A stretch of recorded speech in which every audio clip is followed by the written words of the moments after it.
At my husband Arthur's funeral, my son David and his wife Bethany acted strangely composed. Then a disheveled man whispered a chilling secret. Arthur wasn't dead, and my children were involved. David quickly dismissed him as disturbed, but the fear in Bethany's eyes confirmed my worst nightmare. My world shattered. I need to tell you what happened next. Share this story and let me know where you're listening from. Two blank lines before detailed story. The cool autumn air did little to soothe the frantic beat of my heart as I sped towards Riverside Cemetery. My breath hitched in my throat, a familiar knot of dread tightening in my stomach, though I couldn't explain why. Arthur, my Arthur, was gone. The world had lost a kind soul, and I, a devoted husband. Everything about his funeral was meticulously arranged, almost too perfect. The rich scent of lilies mingled with the crisp scent of fallen leaves, and the somber elegance of the venue should have offered some solace. But all I felt was an inexplicable unease, a gnawing suspicion that something was terribly wrong. As I navigated through the sympathetic glances and hushed condolences, my eyes landed on my son, David, and his wife, Bethany. They stood by the flower-laden casket, a picture of composed grief.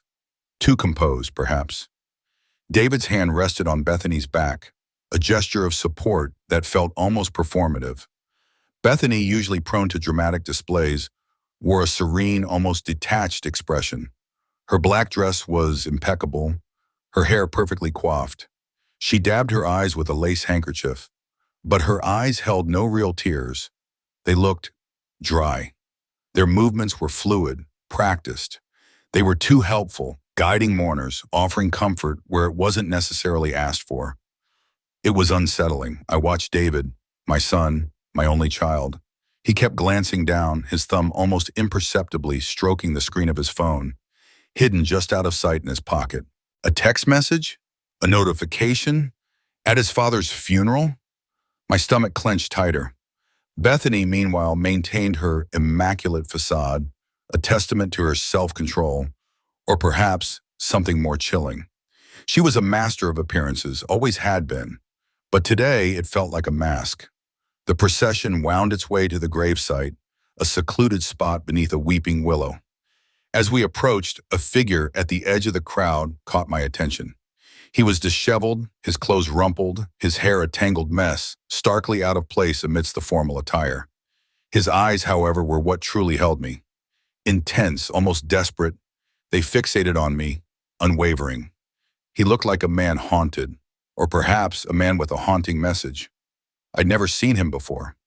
David noticed my pause, my gaze lingering on the stranger. He moved to my side, a hand on my arm, his grip surprisingly firm. "Mom, come on," he urged, his voice low, tinged with an impatience that grated on my raw nerves. "People are waiting. Let's get to the front." He tried to steer me forward, away from the man, away from my questions, but the stranger, as if sensing my internal struggle, began to move. Slowly, deliberately, he made his way through the scattered groups of mourners, his eyes never leaving mine. There was an urgency in his deliberate pace, a silent plea conveyed across the hallowed ground. The eulogy began, Arthur's best friend struggling through choked sobs to recount fond memories, but I found myself unable to focus on his words. My gaze kept drifting to David and Bethany. David's hands, clasped together, were subtly shaking, a tremor that belied his outwardly calm demeanor. And then, Bethany reached out, her hand closing over his, a firm, almost warning squeeze that silenced the tremor, but amplified my suspicions. It was a gesture of control, not comfort. As the final words of the service faded into the gentle breeze and people began to disperse, the disheveled man materialized beside me.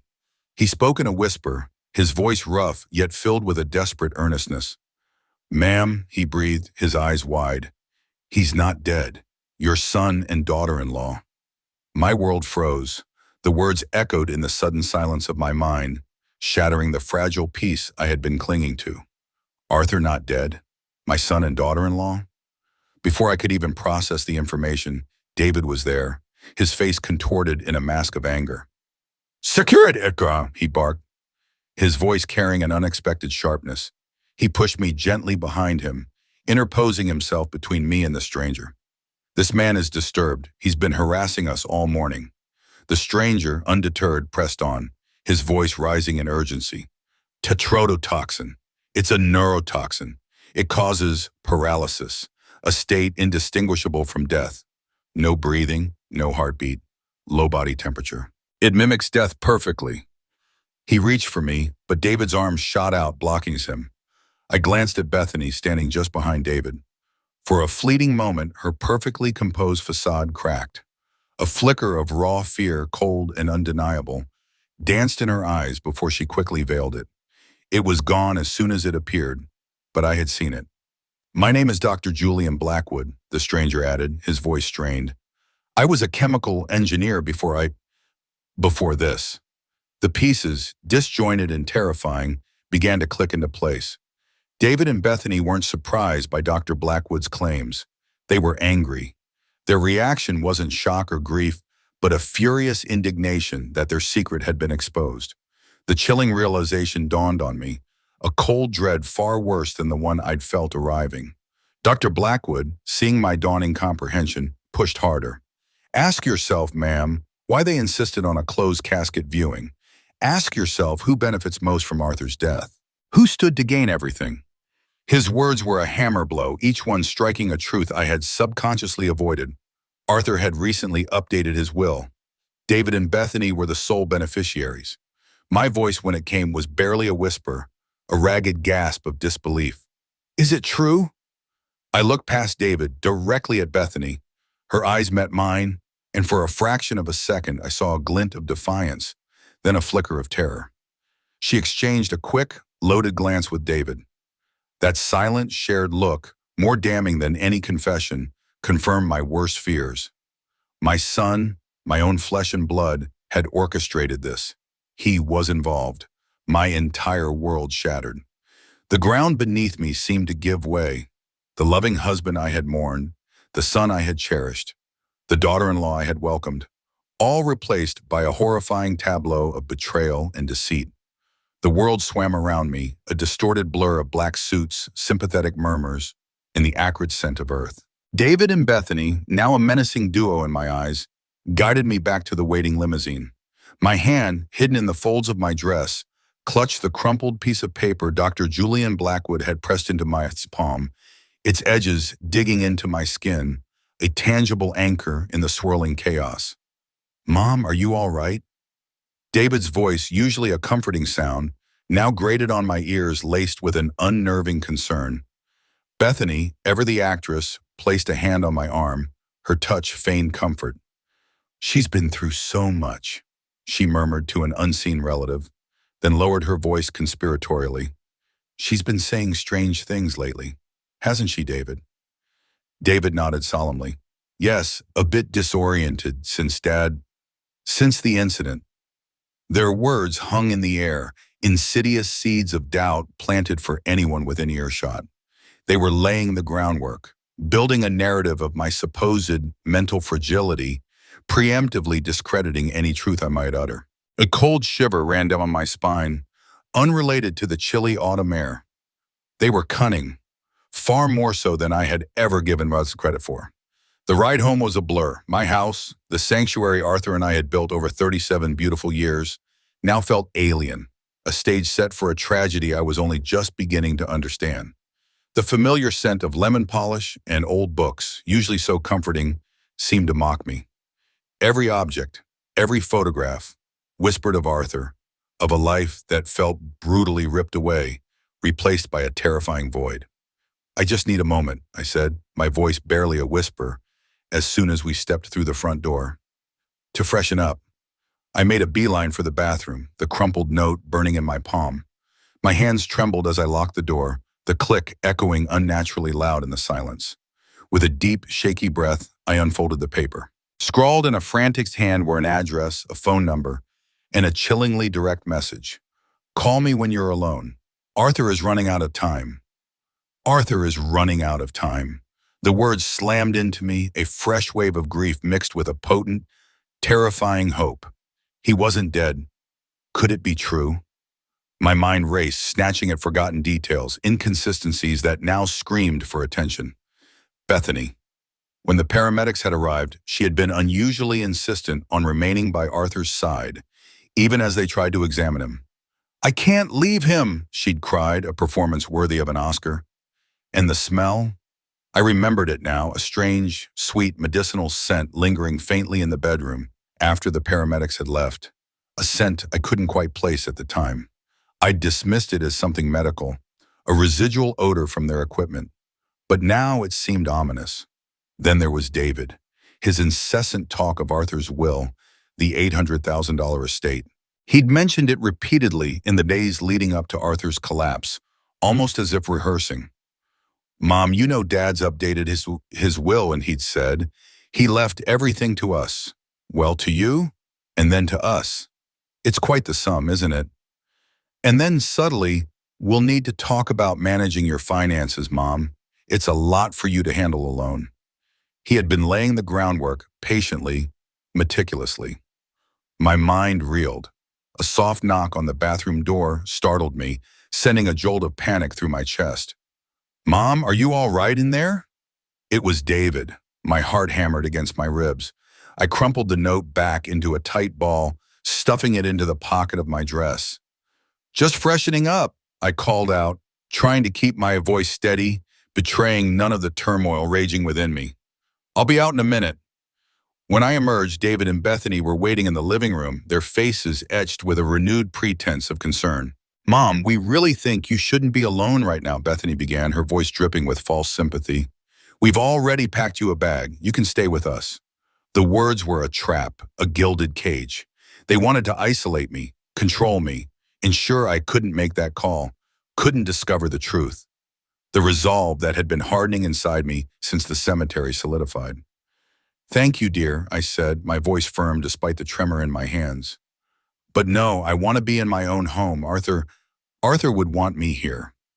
David stepped forward, his expression hardening. "Mom, don't be unreasonable. You're vulnerable.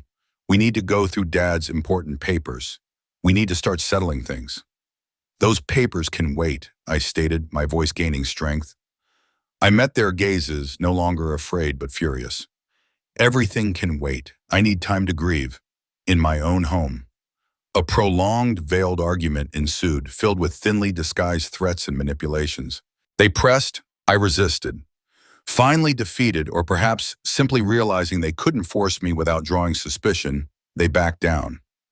"Fine, Mom," David sighed, a picture of put-upon resignation. "But we'll check on you first thing in the morning." As they walked out the door, Bethany lagged slightly, pulling out her phone and typing rapidly, her gaze darting towards me. David, meanwhile, turned back for a moment, his eyes sweeping over the house, an unreadable expression on his face. Was it calculation? Regret? I couldn't tell. The moment their car disappeared down the drive, its engine fading into the quiet afternoon, I pulled the crumpled note from my pocket. My thumb hovered over the digits, my heart pounding a frantic rhythm against my ribs. This call could change everything. It could confirm my worst fears or resurrect my deepest hopes.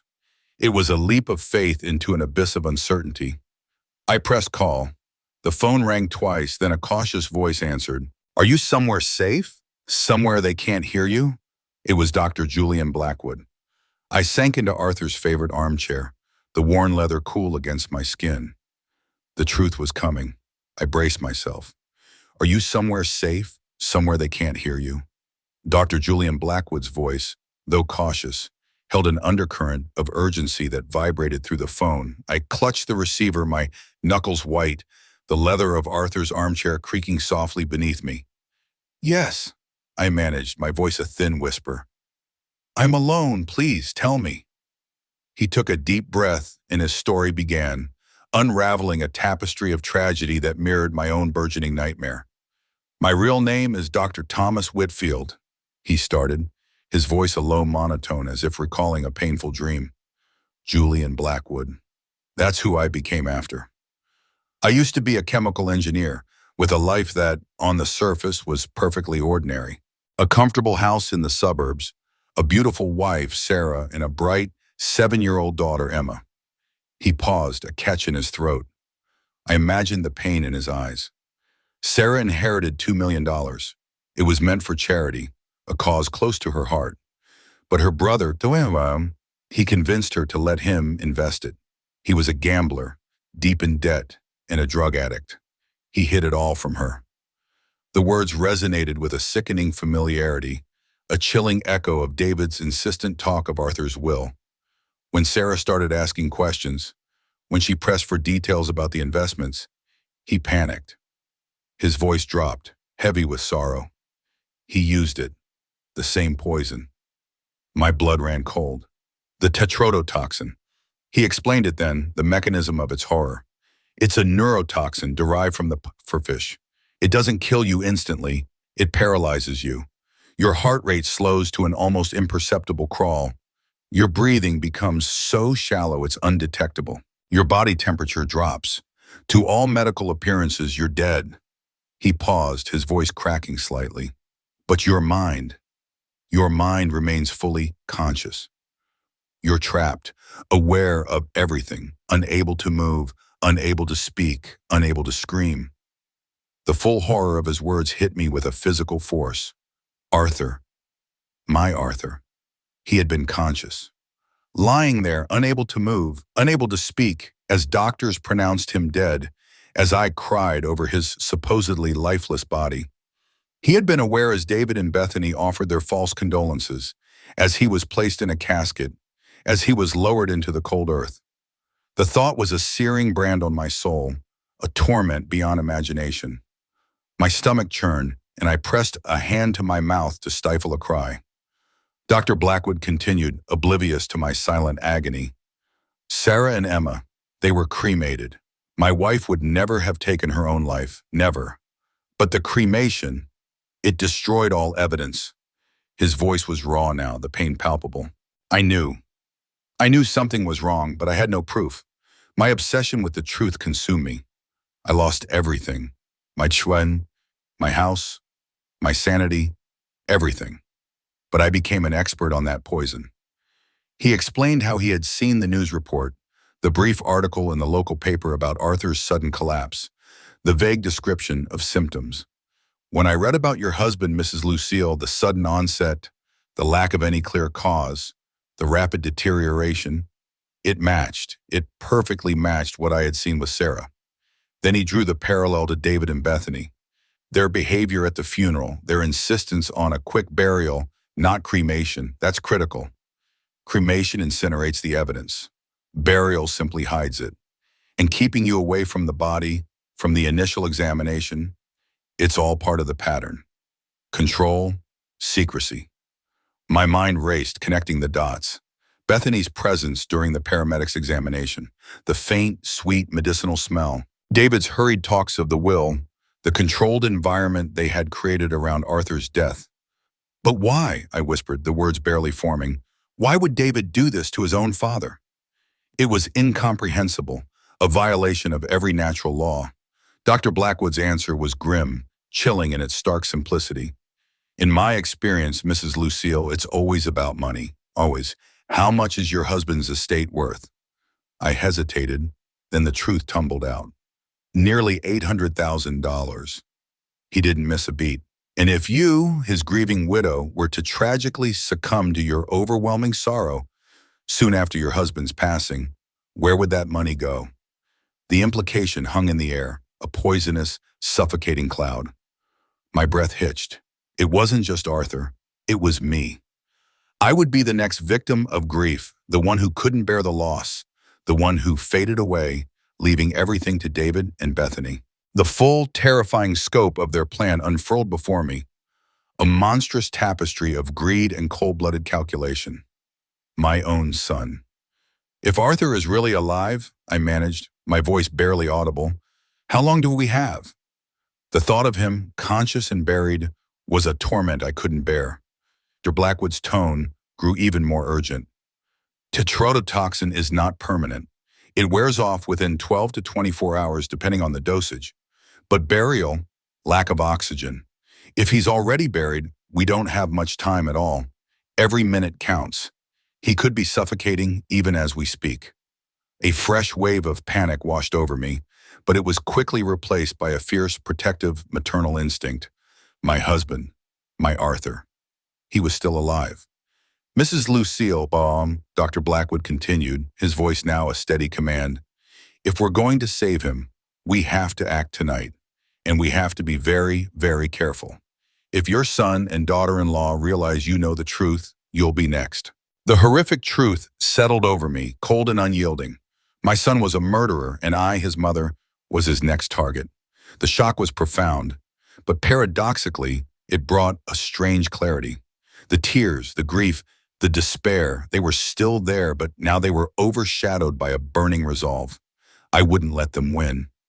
I wouldn't let Arthur die. Not again. What do we do? I asked, a new strength, born of terror and fury, hardening my voice. Tell me everything. The grandfather clock in the hall chimed 9 times, its resonant bongs echoing through the silent house. 9:47 p.m. My heart hammered with a desperate urgency. I stood by the back door, every nerve ending screaming with anticipation. A soft tap, barely audible above the frantic beat in my chest. I unlatched the door and Dr. Julian Blackwood slipped inside, a duffel bag slung over his shoulder. He looked different now, his eyes sharper, more focused. The dishevelment of the day replaced by a grim determination. They're suspicious, he confirmed, his voice low. I circled the block a few times before approaching. Your son and daughter-in-law. Their car drove past twice while I was waiting. They're watching the house. A cold knot tightened in my stomach. So they hadn't given up. They were still circling, like vultures. I moved toward the kitchen, my hands shaking as I poured him a cup of coffee. He took it gratefully, his gaze unwavering as he began to outline the plan. A plan so audacious, so illegal, it made my head spin. We have to retrieve him from his casket, he stated, his words stark and unblinking. He explained the logistics, the slim window of opportunity. The good news is burial vaults often aren't sealed until the next day. It allows for any final adjustments, settling of the ground, that sort of thing. It buys us a little time. A sliver of hope, fragile yet fiercely potent, sparked within me. The bad news, he continued, his eyes meeting mine, is that what we're about to do is essentially grave desecration. It's a felony, Mrs. Lucille. The word hung in the air, heavy with legal ramifications. Prison, a criminal record, a life irrevocably altered. But the thought held no sway over me. My Arthur was down there, alive, suffocating. Everything else paled in comparison. I don't care about prison, I stated, my voice surprisingly steady, firm with newfound resolve. If Arthur is alive down there, nothing else matters. Nothing. Dr. Blackwood nodded, accepting my commitment. He will need immediate medical attention, he warned. His breathing and heart function will be severely compromised. He's been without adequate oxygen for hours. This presented another grave dilemma. Taking a man declared dead to the emergency room would immediately involve the police, he explained. Your son and daughter-in-law would have anticipated that. It would expose everything, and they would surely retaliate, against you and against me. I felt a surge of despair. It was a catch-22. We couldn't save Arthur without risking everything, without alerting his tormentors. Then what do we do? I asked, my voice edged with desperation. He took a sip of coffee, his gaze distant for a moment. I have a lifeline, he said finally. My sister-in-law, Dr. Evelyn Ramirez. She's an ER physician. She was the only one who believed me about my family. She risked her career trying to help me back then. She's compassionate, incredibly skilled, and she understands the unique properties of Tetrodotoxin. She's expecting my call. A wave of profound relief washed over me, a tiny crack in the wall of fear. A doctor. Someone who understood. Someone who believed. He finished his coffee, his expression solemn. Mrs. Lucille, I need you to be absolutely certain about this. If we go through with this, and if Arthur is truly gone, if my assessment is wrong, there's no coming back from it. Your relationship with your son, already fractured, will be destroyed forever. You will be accused of desecrating his father's grave, of acting on the delusions of a madman. Your life will never be the same. My response was quiet but definitive, spoken with a certainty born of shattering betrayal. My relationship with my son is already destroyed. I just didn't know it until today. The words felt heavy, final but true. The son I had known, the son I had loved, was gone, replaced by a stranger capable of monstrous acts. Under the ominous, moonless sky, we drove to Riverside Cemetery in my old sedan. Dr. Blackwood crouched low in the passenger seat, a shadow against the dark windows, a precaution against any lingering surveillance. The air was thick with the scent of damp earth and dread. We parked a discreet distance from the main entrance, away from the streetlights. The cemetery was vast, an ocean of silent monuments under the watchful gaze of ancient trees. Dr. Blackwood led the way, his steps surprisingly agile for a man who had seemingly lost everything. We navigated the winding paths, the beam of his small flashlight dancing across the cold marble and granite. We reached Arthur's grave in a newer section, where the earth was still raw and freshly disturbed. Dr. Blackwood pulled out a long, slender metal probe from his bag. "Modern graves aren't as deep as you might think," he murmured, pushing the probe into the softened earth. "Especially with a vault. They often don't dig much deeper than the vault itself." He worked systematically, piercing the ground, listening intently. A dull thud, a distinct sound of metal hitting solid concrete. "That's it," he said, straightening up, his voice grimly satisfied. "That's the vault." For the next hour we dug. I had never imagined myself doing anything like this, certainly not at my age. The shovel felt heavy in my hands, the earth cold and resistant. My muscles screamed in protest, but the image of Arthur, trapped and conscious, fueled me. Sweat mingled with tears on my cheeks, my breath ragged in the cold night air. The physical exertion was immense, yet it was dwarfed by the emotional weight of our task. Each shovelful of dirt was a testament to a son's betrayal and a wife's desperate love. Finally, after what felt like an eternity, the dark outline of the concrete lid began to emerge, with its heavy metal hardware. Dr. Blackwood dropped his shovel, grabbing a crowbar from his bag. He wiped the sweat from his brow, his face streaked with dirt, his eyes intense in the dim light. "This is it, Mrs. Lucille," he said, his voice low and serious. "Once we open this, there's no going back. For any of us." If you've been gripped by Eleanor's harrowing tale, please keep watching to uncover the astonishing truth. Like, share, and subscribe to follow this incredible story of betrayal and desperate hope. The concrete lid lay exposed, its cold, hard surface reflecting the meager starlight. Dr. Julian Blackwood held the crowbar, his gaze fixed on my face, waiting for my final word. My heart pounded, a frantic drum against my ribs. 45 years. 45 years of Arthur's unwavering love, his steady presence, his quiet strength. He had been my anchor, my confidant, my everything. If there was even the smallest chance he was alive down there, breathing, aware, trapped in that suffocating darkness, I had to take it. There was no other choice. "Open it," I commanded, my voice hoarse but firm. With a grunt of effort, Dr. Julian Blackwood positioned the crowbar in pride. The grinding of metal against concrete echoed eerily in the silent night. The lid groaned, shifted, and with a final sickening scrape, slowly began to lift. As the heavy slab moved, a familiar, sweet, medicinal odor wafted up from the depths, an insidious perfume that instantly transported me back to my bedroom, to the morning Arthur died. It was the same smell. Stronger now, almost overwhelming, it nearly knocked me off my feet, a tangible proof of the poison's presence. Dr. Julian Blackwood shone his flashlight into the dark cavern of the vault. The casket lay pristine, undisturbed, exactly as it had been lowered hours earlier. Without hesitation, he climbed down, landing softly beside the dark wooden box. He leaned over, examining the casket's sides with his light. "Eleanor," he called up, his voice tight with a strange mix of shock and confirmation. "The casket has been modified. There are small air holes drilled into the sides, near the head. Someone wanted to make sure there was enough oxygen to keep someone alive." My legs nearly gave out. Air holes. They weren't just trying to kill him. They were trying to keep him alive just long enough to suffer, to be conscious of his own burial. Or perhaps simply to ensure the poison had enough time to work its full, agonizing course before the oxygen ran out naturally. The depravity of it was beyond comprehension.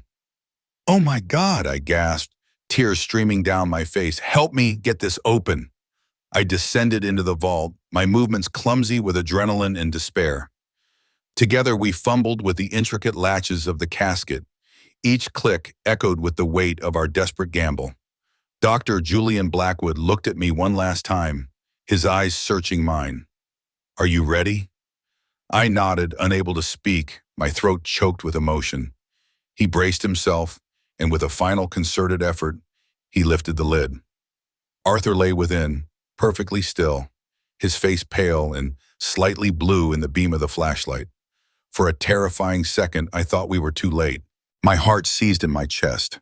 Dr. Julian Blackwood immediately leaned over, placing his ear to Arthur's chest, his face a mask of intense concentration. Then I saw it, a faint, almost imperceptible movement.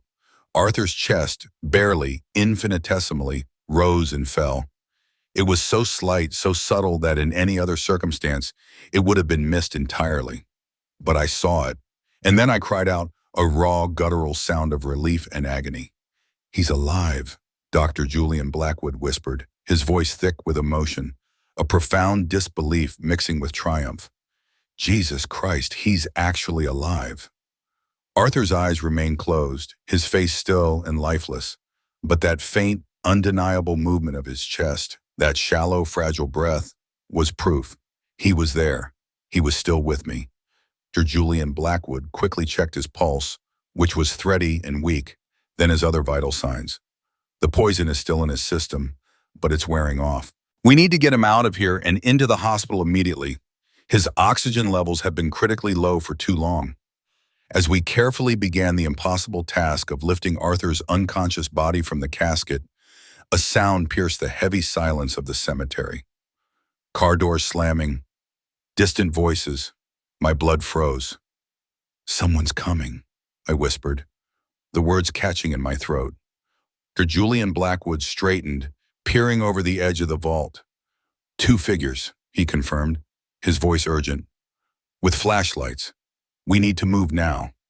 But moving Arthur, a man of considerable size, in his unconscious state, quickly and silently, was an impossible feat for two people, one of whom was an older woman.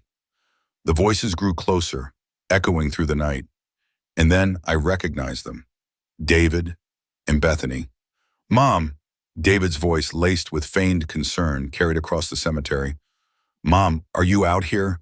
We saw your car." My heart hammered against my ribs, a frantic drum of terror. We were trapped in Arthur's grave with his barely breathing body as his murderers closed in. The flashlights bobbed closer, their beams cutting through the darkness. Then I heard it again, Bethany's voice, lower now, muffled, but clearly on the phone. "Yes, we found her car. She's probably by the grave. Bring the police. She's clearly unstable." She was calling for backup, calling for the authorities to paint me as the madwoman, to cover their tracks. Dr. Julian Blackwood's face was grim, a shadow of fear and fierce resolve. He met my gaze.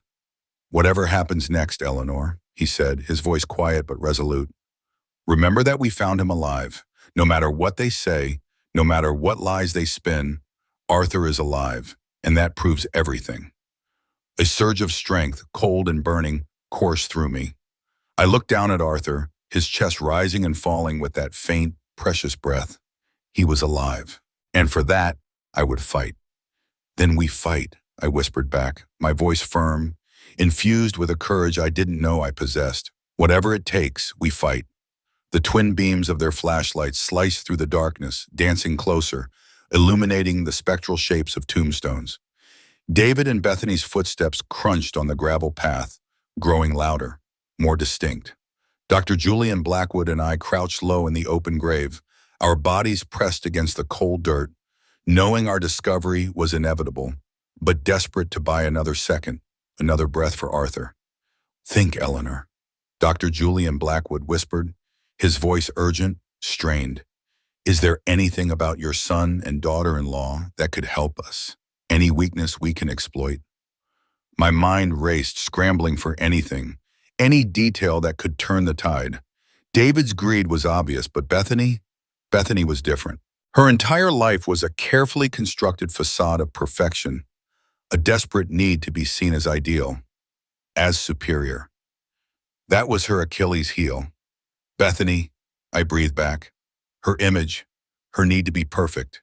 If we can make her lose control in front of witnesses, make her expose herself. Footsteps halted just a few yards away. Her car's here, David. Bethany's voice, sharp and controlled, carried clearly. I knew she'd come back here. The grief, it can make people do irrational things. We should definitely call the police. They're already on their way, David replied, his voice calm, chillingly so. Should be here in 10 minutes. I told them Mom was having a severe emotional breakdown. 10 minutes. That was all we had, a terrifyingly small window. My gaze dropped to Arthur, his chest barely rising. 10 minutes until the police arrived. 10 minutes until David and Bethany could paint me as insane until the true story was buried under their lies, just as Arthur had almost been buried for good. I had to act. Now, taking a deep, shuddering breath, I slowly, deliberately rose from the grave. The cold night air swirled around me. David, I called out, my voice surprisingly steady. I'm over here. The flashlight beam swung wildly, then locked onto me, illuminated by the macabre scene. David and Bethany stumbled forward, their faces caught in the harsh glare. First, a flicker of feigned concern, quickly replaced by shock, and then a dawning, terrible realization. Oh my God, Bethany gasped, her carefully composed facade beginning to crack. Eleanor, what have you done? My voice, stronger than I felt, carried the weight of my discovery. I found him. I found Arthur, and he's alive. David's face drained of all color, becoming a pale, ghostly mask in the flashlight beam. He looked at me, then at the open grave, his eyes wide with disbelief and dawning horror. Mom, that's impossible, he stammered, his voice losing its controlled edge. Dad is dead. We buried him 2 weeks ago. With Dr. Julian Blackwood's help, I climbed out of the grave, the dirt clinging to my clothes. I stood before them, a figure of vengeance and sorrow. No, I declared, my voice resonating with a righteous fury. You poisoned him with tetrodotoxin. You made it look like he died so you could inherit his money. Bethany let out a nervous, breaking laugh, a sound like breaking glass. She tried to recover, to dismiss my words. Eleanor, darling, you're having a psychotic break. The grief, it's too much. That man must have put these ideas in your head. She gestured wildly at Dr. Julian Blackwood. But David wasn't looking at me or at Bethany. His gaze was fixed, transfixed, on the open casket, on Arthur's still form within. I watched, my heart breaking, as the exact moment of realization hit him. The carefully constructed lie, the intricate plan crumbling before his eyes. How did you know? He asked, his voice barely a whisper, empty of its previous control. The quiet confession hung in the air, damning and undeniable. I gestured to Dr. Julian Blackwood, who now stood calmly beside me. Dr. Whitfield, I corrected using his real name, recognized the symptoms. He lost his own family to the same poison. Bethany, seeing the shift in David's demeanor, began to back away, her composure rapidly dissolving.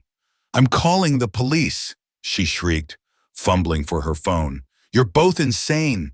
You're desecrating a grave. Dr. Julian Blackwood's voice, calm and measured, cut through her hysteria.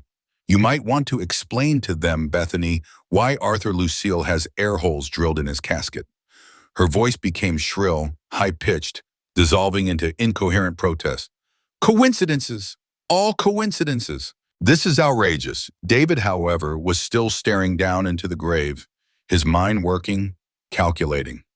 Is he truly breathing? He asked Dr. Julian Blackwood, a flicker of something unreadable in his eyes. Dr. Julian Blackwood nodded, his voice professional and direct. Weak but stable, but his oxygen levels have been critically low for too long. He needs immediate medical care. A long moment of silence stretched between us, broken only by Bethany's frantic murmurs. Then David spoke, his voice chillingly devoid of emotion, as if discussing a logistical problem. This complicates things. My heart shattered, truly shattered. My son, my own child, looking at his barely breathing father, not with remorse or horror, but with cold, calculating annoyance. David, I choked out, tears finally flowing freely. He's your father. How could you do this to him? How could you do this to me? His bitter reply came, sharp and cutting, devoid of any filial affection. Because I've been watching you and Dad live your comfortable little life while Bethany and I struggle. Do you have any idea how much money we owe? How much we've sacrificed?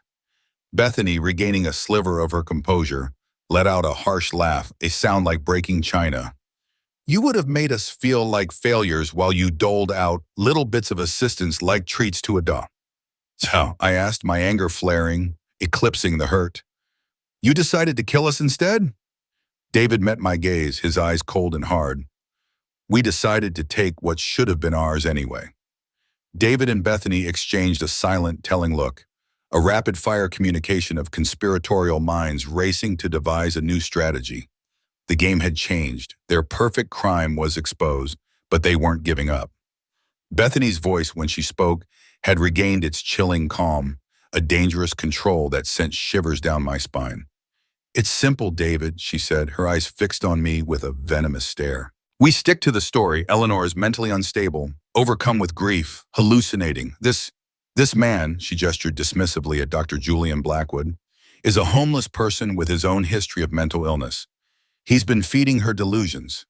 It's a tragic case of a widow losing her mind. But the poison, Dr. Julian Blackwood interjected, his voice steady. When the paramedics arrive, they will find traces of Tetrodotoxin in Arthur's system. It will be undeniable. David scoffed, a sneer twisting his lips. Paramedics, please. Dr. Charles Vance signed Dad's death certificate. He's a family friend. He'll confirm Arthur was dead. Any abnormalities, any lingering signs of life, he'll dismiss as normal decomposition gases. It happens. His confidence was sickening. They had thought of everything. Dr. Vance, the smooth-talking family doctor, who'd always seemed a little too eager to please. The pieces of their meticulously crafted puzzle clicked into place, suffocating me with their calculated cruelty. The walls felt like they were closing in. They had planned for every contingency, every detail. Their lies were so intricate, so well rehearsed, they almost seemed plausible. How could I, a grieving widow, and a seemingly disheveled stranger, possibly convince anyone against the testimony of a respected doctor and a concerned son and daughter-in-law? Just then, a distant wail pierced the night. Sirens, growing louder, closer, their mournful cry accompanied by the rhythmic flash of red and blue lights painting the trees. Bethany pulled out her phone, a triumphant smirk replacing her terror. They're here, she announced, her voice dripping with malicious satisfaction. Perfect timing. We stick to the story. Eleanor's breakdown, the crazy man leading her astray. But as she spoke, Dr. Julian Blackwood made a surprising move. He calmly pulled out his own phone, its screen glowing faintly in the darkness. I've been recording this entire conversation, he stated, his voice even, cutting through Bethany's renewed smugness. Every word, every admission of your plan to poison your father and mother. It's all here, and it's already been uploaded to a secure server. A little precaution, just in case. David's eyes widened in horror. His face, already pale, turned ashen. He roared, a primal sound of fury and desperation, and lunged for Dr. Julian Blackwood's phone. They grappled in the muddy confines of the grave, a chaotic blur of limbs and grunts. The phone went flying, skittering across the dirt, but the damage was done. Bethany shrieked, her composure utterly shattered now. That's illegal. You can't record us. That's against the law. Dr. Julian Blackwood, breathless from the struggle, corrected her, his voice still surprisingly calm. In this state, Bethany, only one party needs to consent to recording a conversation. And I consented. The sirens were deafening now, the flashing lights visible through the cemetery gates rapidly approaching. David and Bethany stood frozen, their faces pale with naked terror. The police cars screeched to a halt at the main entrance, doors slamming, officers yelling commands as they ran toward us. David, however, ever the manipulator, tried one last desperate attempt to regain control. His voice was ragged, but still held a thread of his arrogant confidence. "It doesn't matter," he insisted, looking wildly between me and Dr. Julian Blackwood. "No one will believe us over them. We're the successful, respectable family. You're a grieving widow and a lunatic." But I was no longer a grieving widow. I was a furious mother, a loyal wife, and a woman who had seen the darkest depths of human depravity. Clear-headed, filled with a cold steel resolve, I knelt beside the open casket, ignoring David and Bethany, ignoring the approaching police. I looked down at Arthur, his face still pale, his breathing still shallow. "Arthur," I whispered, my voice thick with love and urgency. "Can you hear me? It's Eleanor. You're safe now. Help is coming." And then, incredibly, miraculously, his eyes fluttered open. Just for a moment. They were unfocused, glazed with the lingering effects of the poison, but they looked up at me. There was recognition there, and love. A faint, almost imperceptible flicker, before they slowly closed again.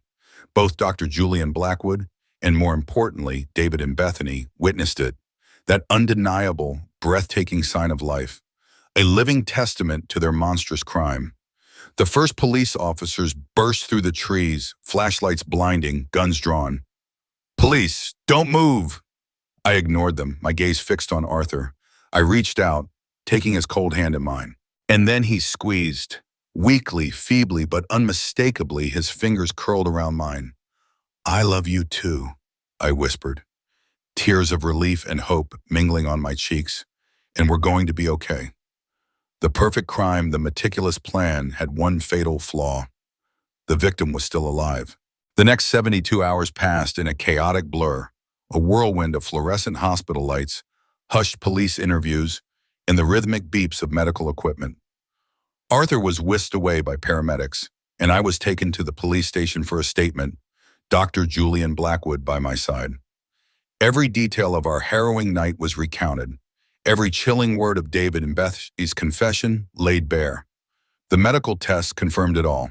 Traces of tetrodotoxin in Arthur's system, precisely as Dr. Julian Blackwood had described.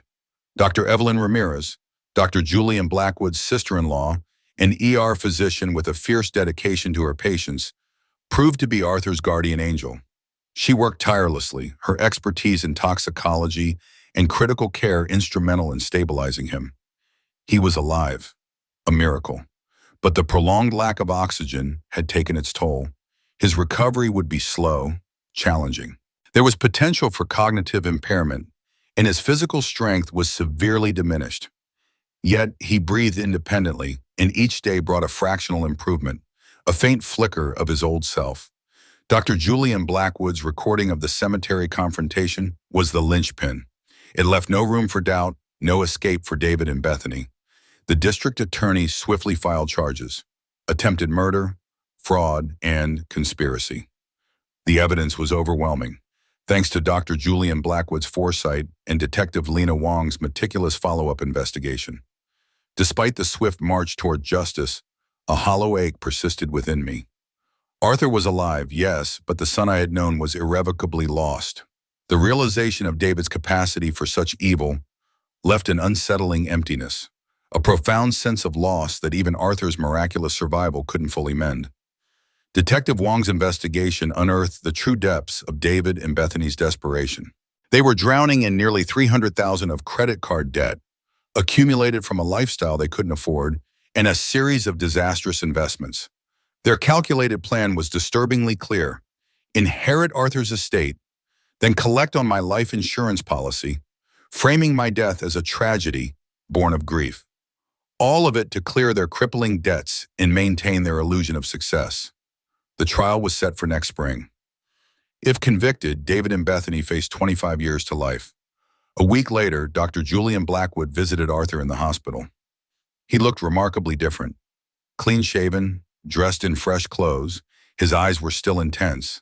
But the haunted desperation had been replaced by a quiet stability. He was a man finding his footing again. "Thank you, Dr. Blackwood," I said, my voice thick with emotion as he sat by Arthur's bedside.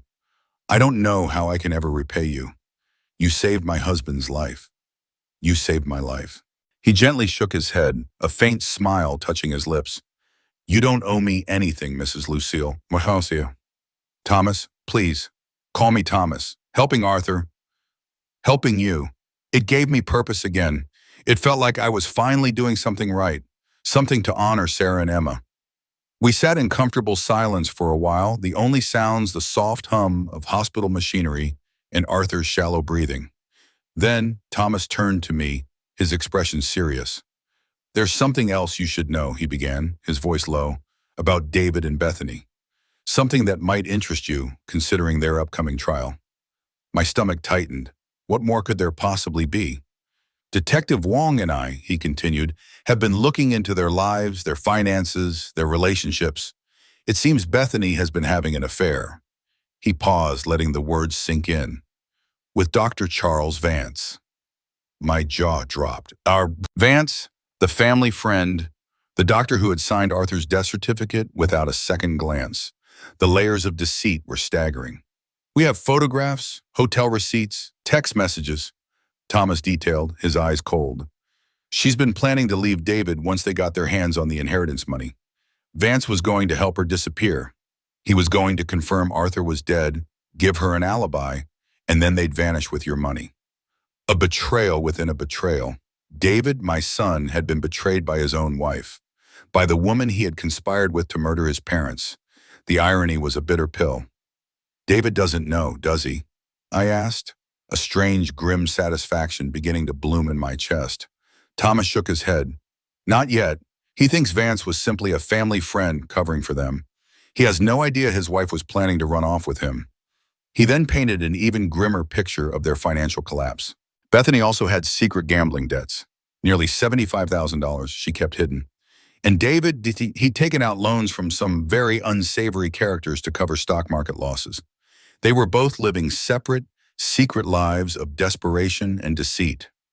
I looked at him, a dawning understanding forming in my mind. You're thinking, I said slowly, we should let them know the truth about each other.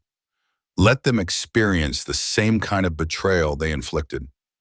Thomas's gaze was steady, unwavering. Justice isn't just about punishment, Eleanor. It's about consequences. They destroyed your family with ways and manipulation. Perhaps it's time they experience what that feels like. A taste of their own medicine, wouldn't you say? The week that followed was a strategic dance orchestrated by Thomas and me. While Arthur, still fragile, began the slow, arduous process of recovery, we set our plan into motion. Anonymous tips regarding Dr. Charles Vance's involvement in Arthur's fabricated death, complete with his and Bethany's hotel rendezvous details, found their way to the right channels. The information was too specific, too damning, to ignore. Dr. Vance was swiftly arrested. Facing a barrage of charges and a ruined career, he quickly crumbled, revealing the full extent of his affair with Bethany and their plan to escape with the inheritance, hoping to reduce his own sentence. Meanwhile, Thomas meticulously compiled the financial records he had uncovered. Bethany's hidden gambling debts, David's clandestine loans from loan sharks. These incriminating documents were discreetly sent to both David's and Bethany's defense attorneys. The impact was immediate and devastating. David learned of Bethany's secret life of high-stakes gambling, while Bethany discovered David's desperate, perilous dealings with the criminal underworld. Their already fragile alliance, built on greed and lies, swiftly and brutally imploded.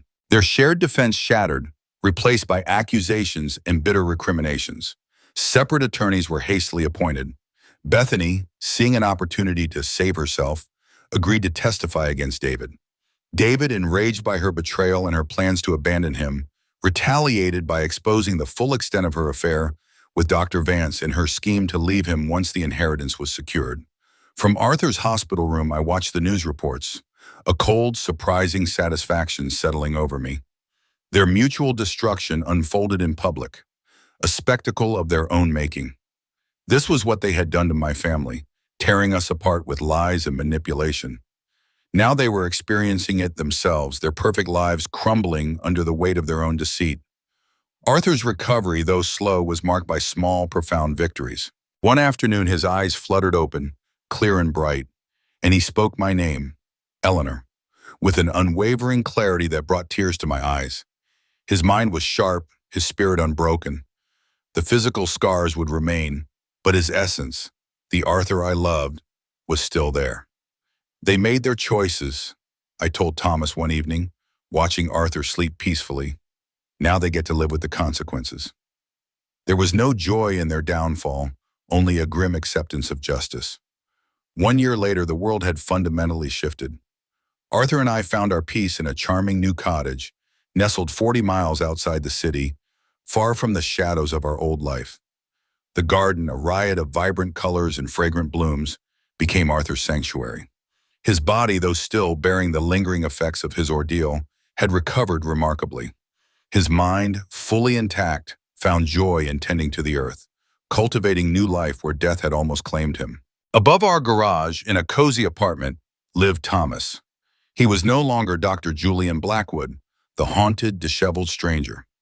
He was Thomas Whitfield, a chosen son, a brother, a cherished member of our family. His appeals to clear his name had been successful, and he was rebuilding his life, finding purpose and healing. The courts delivered their verdicts. Their appeals denied, David received 28 years in prison, Bethany 22. Dr. Charles Vance, his career and marriage utterly destroyed, was sentenced to 15 years. David and Bethany's financial ruin was complete. Foreclosures, repossessions, decades of bankruptcy. The illusion of their lavish lifestyle had vanished, leaving only the grim reality of their greed. Eleanor and Arthur, however, had found a second chance, choosing a new, unexpected family. I began volunteering at a local shelter, offering comfort and support to those who had faced their own betrayals. Thomas, his expertise now a tool for good, consulted for police departments, helping to identify and prosecute cases of poisoning and fraud. And in a beautiful, unexpected turn, Thomas began dating Dr. Evelyn Ramirez, their shared understanding of tragedy blossoming into a tender love that brought joy to them both. With Arthur's life insurance money, which he had graciously allowed me to manage, we established the Second Chance Foundation. Its mission? To help victims of family fraud and elder abuse, ensuring that no one else would suffer in silence, buried by deceit. I found myself thinking less and less of David and Bethany. They were a nightmare from the pardon, a dark chapter closed. My focus was on the present, on Arthur, on Thomas, on the vibrant life we were building. On the anniversary of Arthur's death, we gathered in our flourishing garden, a small, intimate celebration of survival and chosen family. Thomas was there, as was Evelyn. Arthur, his hand firm in mine, raised a glass. To second chances, he toasted, his voice clear and strong. To the love that survives everything, and to the knowledge that sometimes the worst thing that can happen to you leads to the best life you've ever lived. I exchanged a meaningful glance with Thomas, remembering the terror and the desperation. The moment we stood in the grave, two strangers united by an unthinkable crime. David and Bethany were in prison, their perfect lives shattered by their own greed. Arthur and I, however, were home, surrounded by love and truth, living the life we had earned. Peace, I realized, was more precious than any inheritance. And in our thriving garden, a symbol of resilience and growth. Our beautiful new life after the storm truly flourished.